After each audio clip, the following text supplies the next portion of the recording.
මේ තමයි මිත්‍රවරුනි මේ ප්‍රමේශ් මහත්මයා ගන්න ලී බලන්න මේ දිරලා මේ ඉවත දාන්න පුළුවන් දේවල් මේකයි ඒක වැදගත් වෙන්න මේ දැව ප්‍රශ්නේ නෙමෙයි මම මේ දිරලා විසු වෙන ඉවත දාන ලී කැබැල්ල තමයි ඔහුගේ නිර්මාණ සඳහා ගන්න. දැන් මේ ලී කැලෙන් ප්‍රයෝජනයක් ගන්නම බෑ. එතකොට මේ වගේ ඉවත දාන දැව වලින් තමයි ඔහුගේ නිර්මාණ කරන්නේ. මේ වගේ මේ පේනවා ඔබට ඉවත දාන දැව මේවා. ඉවත දාන මේ දැව වලින් තමයි ඔහුගේ නිර්මාණ කරන්නේ ඔහු අරගෙන යන්නේ. අපි අහමු ප්‍රමේශ් මහත්තයා මේ බලන්නකෝ මේවා දිරලානේ. මේ දිරච්ච කඩවලින් මොකද කරන්නේ? මේවා කිසි වැඩක් ගන්න බෑ කියලා ඉවත දාපු දේවල්නේ. ඔබ මොකද්ද මේ කරන්නේ? මේකෙන් ඔබ නිර්මාණය කරනවා කියන්නේ කොහොමද මේක? ඔබ නිර්මාණය කරන්න කිව්වොත් කොහොමද? දැන් අපි පුරුදු වෙලා තියෙන හැමදේම විසික් කරලා දාලා කඩේට ගිහලා ප්ලාස්ටික් එකකට යන්නේ. ඔව්.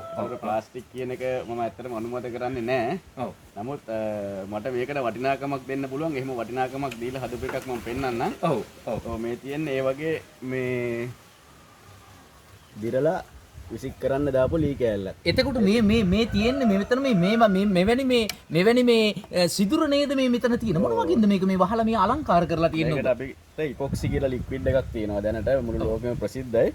ඉතින් අන්න ඒක භාවිතා කරලා තමයි මේක කරලා තියෙන්නේ. මම අර ඉස්සෙල්ලා පෙන්න ක්ලොක් කරලා තිබ්බෙත් ඒ ඉපොක්සි භාවිතා කරලා. ඔව්.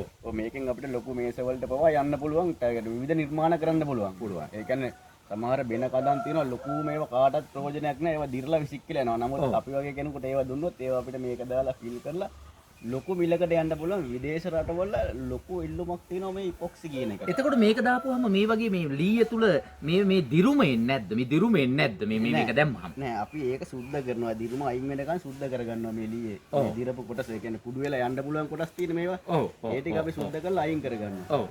හැබැයි මේ ඉපොක්සි කියන ලික්විඩ් එක මේ අපේ කෙස් ගහක් තිබ්බත් ඒ තරම් පැල්මක් දිගේ වුණත් මෙයාට ගමන් කරන්න පුළුවන් වෙනවා. ඔව් එතකොට අර සියලු දේටම මෙයා අර උරා ගන්නවා. ඔව්. උරාගෙන සම්පූර්ණ ෆිල් කරගන්නවා ඒ කොටස. ඔව්. ඊට පස්සේ දිරණ එක නතර වෙනවා සම්පූර්ණ. ඔව්. ඔබට පේනවා ඇති මේ වගේ දිරච්ච ලීකඩට ඔහු මේ පණ දෙනවා. අජීවී වූ ඉවත දාන මේ ලී දඬුවට ඔහු සජීවී බවක් දීලා ඉවත දානවා වෙනුවට මේ පොඩි හැඩක් පොඩි වෙනසක් හදලා ඔව් වෙළඳපොලේ හොඳ මිලක් අරගන්නවා. මේවා තමයි අපි ඉවත දාන දේවල් වලට අපි හොඳ දෙයක් කළොත් ඒ කියන්නේ මේකට කියනවා අපි නැවත නැවත භාවිත කරනවා නම් යම් කිසි සම්පතක් අපිට මෙන්න මේ විදිහට පාවිච්චි කරන්න පුළුවන්.